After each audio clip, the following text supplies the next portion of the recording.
ایک بہت بڑی نشانی جو اللہ کے نبی صلی اللہ علیہ وسلم نے فرمائی وہ فتنوں کا ظہور ہے، اور جو ہم اپنے ارد گرد پورا ہوتا دیکھتے ہیں کہ اللہ کے نبی نے فرمایا، سیدنا ابو ہریرہ کہتے ہیں کہ بادروا بالاعمال فتنا كقطع الليل المظلم يصبح الرجل مؤمنا ويصبح كافرا، کہ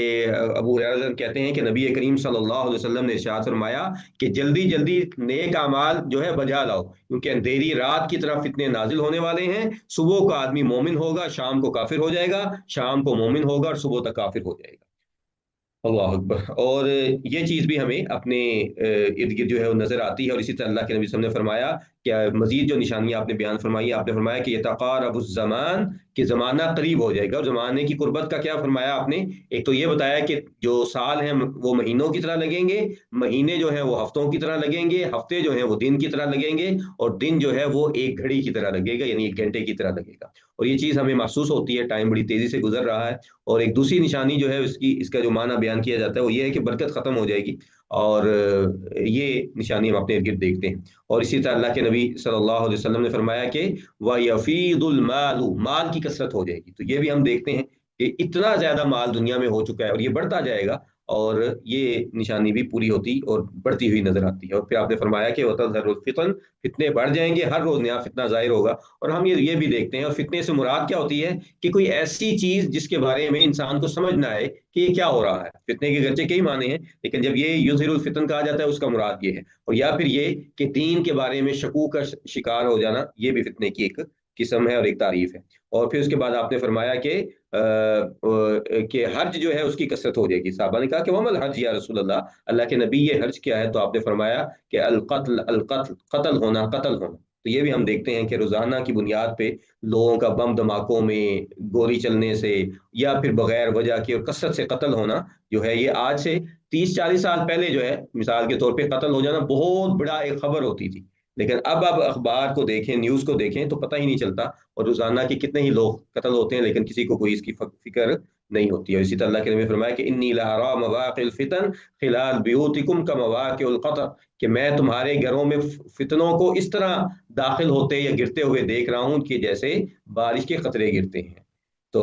یہ سب جو ہے اللہ کے نبی صلی اللہ علیہ وسلم نے بیان فرمایا۔ اسی طرح سیدنا عمر رضی اللہ تعالیٰ عنہ کا فوت ہو جانا یہ بھی قیامت کی ایک نشانی ہے، اور سیدنا حذیفہ رضی اللہ تعالیٰ عنہ سے فرمایا کہ عمر بن خطاب نے پوچھا کہ فتنوں کے بارے میں اللہ کے رسول کے فرامین کس سے ازبر ہیں؟ تو سیدنا حذیفہ نے سیدنا عمر کو کہا کہ مجھے من عن یاد ہے۔ تو عمر نے کہا کہ وہ بتاؤ، تم واقعہ ہی جرأت مند ہو۔ تو سیدنا جو حذیفہ تھے انہوں نے کہا کہ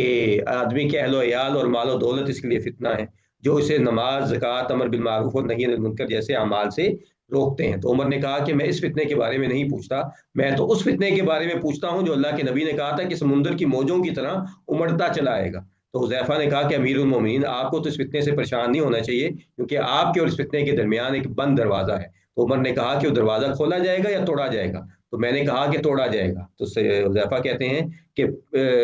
میں نے کہا کہ پھر وہ یقیناً بند نہیں ہو سکے گا۔ تو عمر رضی اللہ عنہ اس دروازے کے متعلق جانتے تھے، تو فرمایا ہاں، جس طرح مجھے یقین ہے کہ کل سے پہلے رات آئے گی تو ایسے ہی جو ہے یہ فتنہ آئے گا۔ تو مسروق تابی رحمہ اللہ جو اس حدیث کے راوی ہیں، تو کہتے ہیں کہ میں نے پھر سیدنا حذیفہ سے پوچھا کہ یہ کیا تھا؟ تو کہنے لگے کہ وہ دروازہ عمر تھا، اور دروازہ توڑنے سے مراد یہ ہے کہ وہ طبیعی موت نہیں فوت ہوئے تھے بلکہ ان کو شہید کیا گیا تھا۔ اور یہ بات نظر بھی آتی ہے، اور صحابہ کی کئی ایسے اقوال ہیں، عبداللہ ابن مسعود کے، ابن عباس کے، علی رضی اللہ عنہ کے، کہ جو اس بات پہ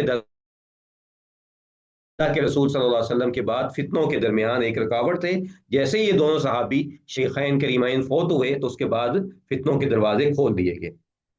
اور اس کے بعد اسی طرح سیدنا عثمان رضی اللہ تعالیٰ عنہ کی شہادت بھی جو ہے یہ فتنہ ہے، اور جنگ جمل، جنگ صفین، مسلمانوں کا آپس میں جو ہے وہ لڑنا، اس کے بارے میں بھی اللہ کے نبی صلی اللہ علیہ وسلم نے اطلاع دی۔ سیدنا علی کو اللہ کے نبی نے کہا کہ یہ عائشہ جو ہے یہ تمہارے ساتھ لڑے گی۔ تو سیدنا علی کہنے لگے کہ اللہ کے نبی صلی اللہ علیہ وسلم، میری تو یہ بدقسمتی ہوئی کہ یہ ام المومنین سیدہ عائشہ میرے خلاف جو ہے لڑیں گی۔ تو اللہ کے نبی صلی اللہ علیہ وسلم نے فرمایا کہ جب تمہاری ان کے ساتھ یہ معاملہ ہو تو تم ان کے احترام کے ساتھ جو ہے وہ واپس بھیج دینا۔ تو وہ جنگ جمل جو ہے وہ پیش آئی، اور یہ حق تھا، اور اس میں ہم یہ کسی کو بھی غلط نہیں کہہ سکتے، اور یہ جو ہے لوح محفوظ میں ان چیزوں کو لکھ دیا گیا تھا، اور یہ ہو کے رہنی تھی۔ اور اسی طرح سیدنا علی رضی اللہ تعالیٰ عنہ کا خوارج کے خلاف جہاد جو ہے وہ بھی قیامت کی نشانی تھی، کیونکہ اللہ کے نبی نے کہا کہ خوارج کا ظہور ہوگا، اور اسی لیے صحابہ کرام کی بڑی تعداد نے خوارج کے خلاف جو سیدنا علی نے جہاد کیا اس میں ان کے ساتھ حصہ لیا، جو باقی جنگوں جمل اور صفین میں ان کے ساتھ شریک نہیں تھے۔ اور اسی طرح اللہ کے نبی صلی اللہ علیہ وسلم نے فرمایا کہ فتنے مشرق سے ظاہر ہوں گے، تو جزیرہ عرب کا جو مشرق ہے وہ عراق اور اس کے بعد کی جو سرزمین ہے ان کے عراق، ایران، چین، روس اور یہ جتنے برے صغیر اور جتنے ممالک جو جن کو ہم سینٹرل ایشیا کہتے ہیں، تو یہ سب مشرق کہلاتا ہے۔ تو ادھر سے ایک بہت بڑے بڑے فتنے ظاہر ہوئے، اور مسلمانوں کے اندر جتنے گروہ بنے ان کے بانی اور ان کی عمادیہ جو ہیں وہ یہی فتنے جو ہیں یہ مشرق تھے۔ ان کے عراق، کوفہ فتنوں کا بہت بڑا مرکز رہا، ایران، فارس فتنوں کا آج تک بہت بڑا مرکز ہے، ٹھیک ہے، وہ رفض کا فتنہ ہو، وہ اعتزال کا فتنہ ہو، وہ اقلیت کا فتنہ ہو، وہ جہمیہ کا فتنہ ہو، اور اسی طرح خوارج کے مرکز جو ہیں وہ یہی علاقے رہے۔ تو اور قیامت تک جو ہے یہی علاقے رہیں گے، کیونکہ دجال بھی جو ہے وہ مشرق سے نکلے گا۔ تو اللہ کے نبی صلی اللہ علیہ وسلم نے فرمایا کہ فتنہ اس طرف سے نکلے گا، اور 3 بار اللہ کے نبی صلی اللہ علیہ وسلم نے یہ دعا جو ہے وہ فرمائی۔